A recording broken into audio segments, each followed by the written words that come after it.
welcome back to my channel. If you guys are new to this channel, my name is Jess. Thank you so much for hopping on. If you haven't already, subscribe to my channel and turn on those notifications because I do post videos every single Monday and I don't want you guys to miss when a future video does come out.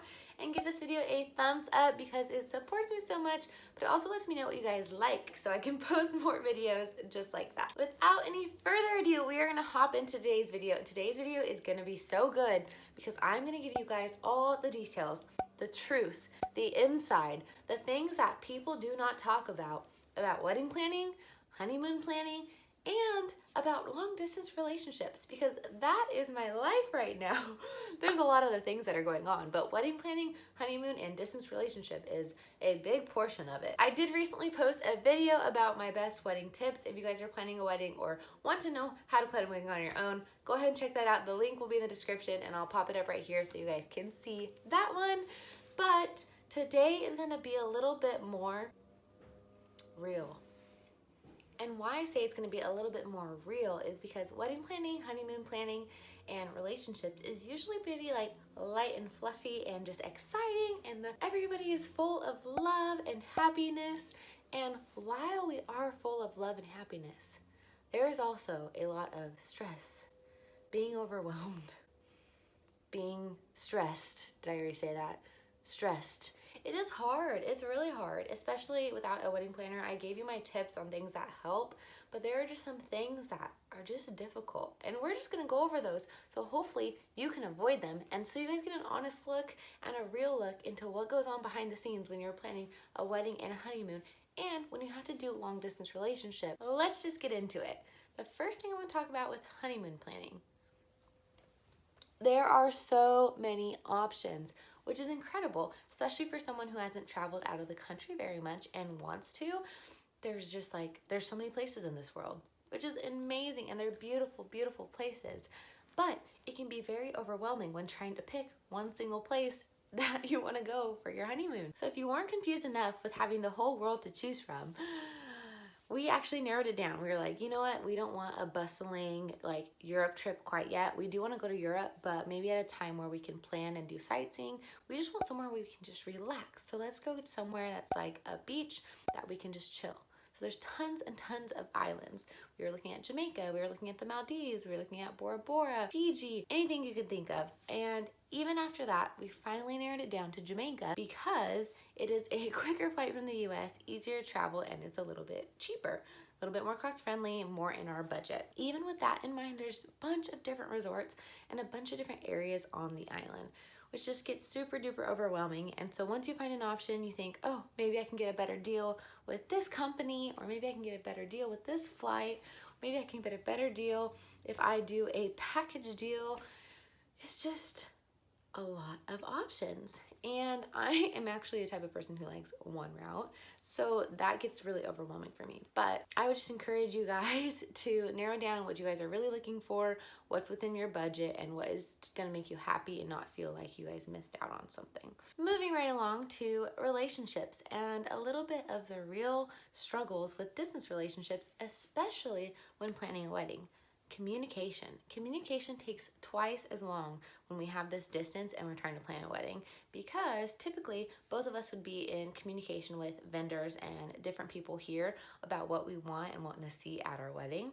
But instead, one of us is doing that, having to relay all the information to the other person, get their response back, and then relay it back to that person. And it's like this chain. And it works, but it takes twice as long. So if somebody needs an answer in like 10 minutes, but I want to talk to him to make sure we're getting what we want, I have to contact him. He has to be able to get back to me in time, and he's working and I'm working, and then we have to get back to the vendor in time for that to work. That doesn't sound crazy enough. Communication with the long distance takes twice as long, but I don't want it to be discouraging. It is possible. We're making it work. It really is helping us grow in our communication, but communication is key in a long distance relationship, and you could definitely see that when you are trying to plan something. I feel like this might be like a therapy session for me because I just want to like talk to you guys about all the things that's going on. So we're just gonna keep talking, and I still hope it's gonna be beneficial for some of you guys if you guys are dealing with the same things. So to continue on, why some of this is so stressful is because planning things for a wedding, even like the registry that people make it sound like it's the most fun, I swear I was so excited for the registry. I was like, this is gonna be the best thing ever. It's so difficult because, again, there is so many options. Not only is there so many options, there are so many mixed reviews on products. Like, we're trying to find stuff that we want for our house, that we want to last, and that's attractive and decently priced for people. And with that being said, there's like a gazillion different options. And then you pick one, you think it's wonderful. You read an article or a blog that says this is the #1 thing. Then you go on Amazon, the first 3 comments say that people hate it. Who do you believe? Who do you believe? That's my problem, because there's so many mixed reviews, and it could have like 4.5 stars, but then I could read a bunch of the same complaints. Like a blender, for instance, had 4.7 stars, but then the first like 5 comments said that their actual blender like cracked and exploded, and then it showed pictures. Anyways, so things like that. Planning the registry is a lot of fun, but it can be really overwhelming because there's tons of mixed reviews and tons of different companies and products and different makes and models, and it's hard to know what exactly would work best for you. Let's jump back to distance relationships, and the real truth behind them is that when you are stressed and you need to like unload, is a lot harder when you're not physically there with somebody. Because for me, Rodney is a person that makes me happy. He takes me out of my head when I'm super stressed and overwhelmed and helps me to feel better. But doing that via FaceTime is just so much harder than when you're actually there with the person, and they could distract you and, you know, make you laugh, and we could cook dinner or dance around the kitchen. And, you know, via FaceTime, it's still helpful. He is wonderful. He really is. But it's just not the same. And so when I'm overwhelmed and stressed with the abundance of things going on, the distance makes it really hard to be able to feel comforted. I'm super grateful I get to be here with my family, and I have plenty of family and friends here. Rodney, unfortunately, is a little bit on his own. He gets his lovely puppy Sadie. I'll pop a picture up because she's actually the cutest dog ever, and she's the sweetest thing in the world. And I absolutely love her, and I miss them both dearly. Okay, tangent, we're back. Unloading stress for him and for me is really difficult via FaceTime. You know, people always talk about communication gets you through, but I would say that's another thing that's super difficult about a distance relationship is not having each other like presence to help clear your guys' mind. The next thing we're going to talk about that I feel like is semi talked about but not enough. Wedding planning takes a long time, and not just because there's a lot to do, but actually because like things like a wedding dress take a long time to come in. For example, with my wedding dress, I ordered it in October, and it is currently the middle to end of February, and it is not here yet. That's a long time. If you're trying to plan a wedding like within 5-6 months, you gotta get on that stuff.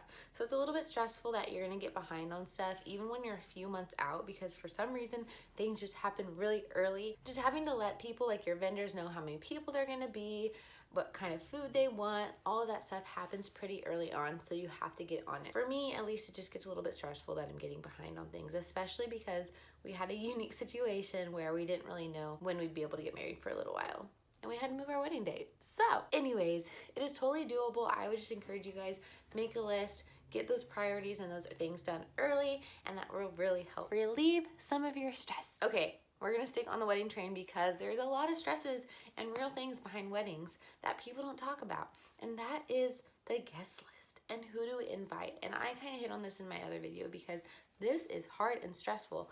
There are people that are going to make comments like, I can't wait for your wedding, or your wedding is going to be so much fun.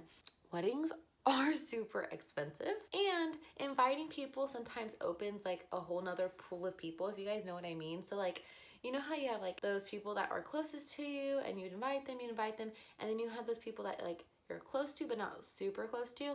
But if you invite that one, then you probably should invite that one. And if you invite that one, you probably should invite that one. And then all of a sudden there's 20 people and they all get plus ones, and that's 40 people. 40 people. That's insane. Our major stresses, and one of the stresses was like knowing where to put the line of like who to invite and who to not, and not offend people, but also think of all the people that have really care. So, like I pointed out in my last video about wedding tips, Think about those people that have always been there and they're going to be there in the future. And if you don't invite somebody, but they truly love and care about you, then they will not have a grudge and have animosity towards you. And I love you all, even if you're not going or you are going, I love you all. The next thing we're going to talk about, people always talk about budget with weddings, but the stress that they don't talk about is where to budget and where to invest. Like, you still want to have the wedding of your dreams. If you're just cheaping out on everything and you don't have a wedding that you enjoy, then it wasn't even worth the stuff that you did purchase, right? So my stress was, where do I put that money and where do I not, and that kind of thing.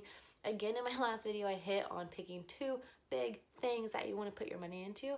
One of my regrets was I kind of cheaped out on like the little like asking people to be your bridesmaids and that kind of thing. And so I just don't like my approach on it. It ended up being stressful and overwhelming when it really shouldn't have. It should have been really fun, but I didn't find the boxes I wanted. Went to a bunch of stores for different things to find the best deals, to find this, to find that. And I wanted it to be a little bit homemade because I wanted it to be really special from me, and I kind of like doing arts and crafts. But basically, one of the stresses was that I cheaped out too much because I went to like 5 stores to find stuff, didn't find it, and we went shopping like multiple days, and I just didn't have the time for that. So sometimes it is worth investing a little bit, like order a set of boxes on Amazon or something of that sort. Still, you can DIY and craft like I did, but maybe make your life a bit easier and put another extra $2 into buying the set of boxes. You feel me? My last and final stressful behind the scenes detail on wedding planning, honeymoon planning, and distance relationship is the factor of time. And you might be like, what in the world is that? Time goes by so fast, yet so slow.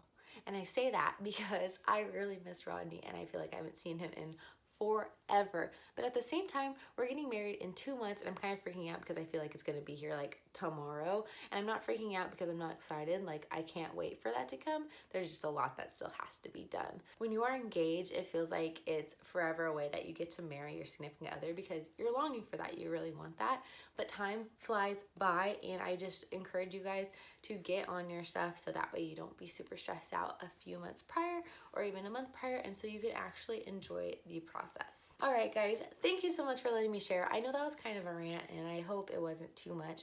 I actually have a lot more I could say because there's so much that goes into it, but I didn't want this to be like a 20-minute long video just talking about like all the stresses, even though that's the real thing. If you are going through this, I hope it was relatable, and now you know that other people are going through it too. If you need someone to talk to, or if you want some tips or pointers, I have learned a lot in this process, and I'd be more than happy to share that with you. Leave it in the comments below. If you want a more private, DM me on Instagram. My @ is always in my bio, so that way you guys could follow me and follow my journey on there as well. But that is all I have for you guys today. I hope you learned a little bit. I hope you enjoyed this little sit down chit chat. And if you haven't already, don't forget to subscribe to my channel and turn on those notifications and like this video. It supports me so much. Thank you guys as always. You're the best.